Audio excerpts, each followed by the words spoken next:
19 डिसेंबरला देशाच्या राजकारणामध्ये मोठी घडामोड घडणार असल्याचा दावा काँग्रेसचे ज्येष्ठ नेते पृथ्वीराज चव्हाण यांनी केला। इस्रायलच्या गुप्त हेरानं केलेल्या स्टिंग ऑपरेशनमुळे अनेक जण अडचणीत येण्याची शक्यता आहे आणि कदाचित पंतप्रधान बदलून मराठी माणूस पंतप्रधानपदी विराजमान होणार असल्याचं मोठं वक्तव्य पृथ्वीराज चव्हाण यांनी केलं। पिंपरी चिंचवडमधील एका पुस्तक प्रकाशन सोहळ्यात ते बोलत होते।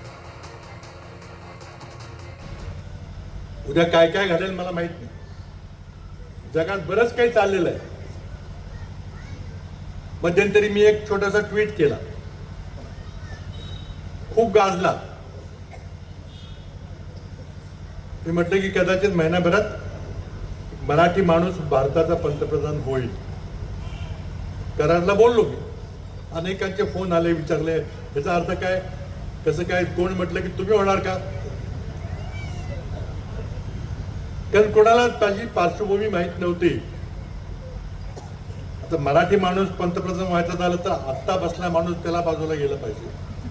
म्हणून आधी मी अधोरेखित केलं की नाव न घेता बहुतेक बदल घडण्याची शक्यता मला दिसते। आणि जर बदल घडला तर काँग्रेसचा काही पंतप्रधान होणार नाही, कारण आमच्याकडे बहुमत नाही।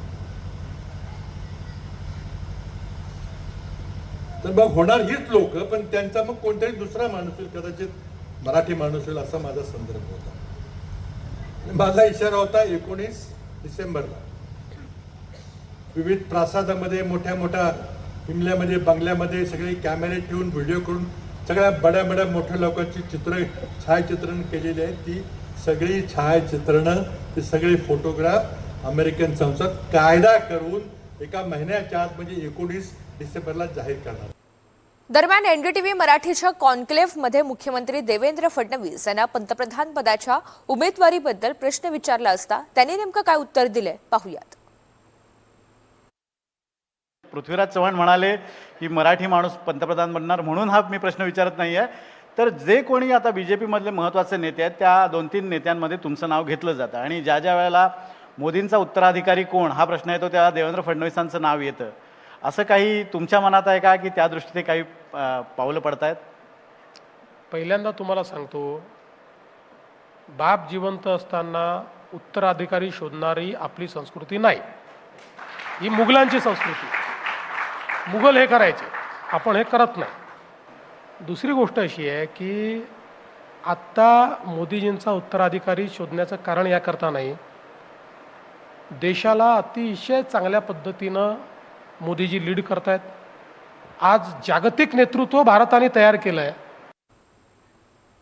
दरम्यान पृथ्वीराज चव्हाण यांच्या विधानानंतर महायुतीच्या नेत्यांनी त्यांच्यावर जोरदार टीका केली आहे, पाहूयात।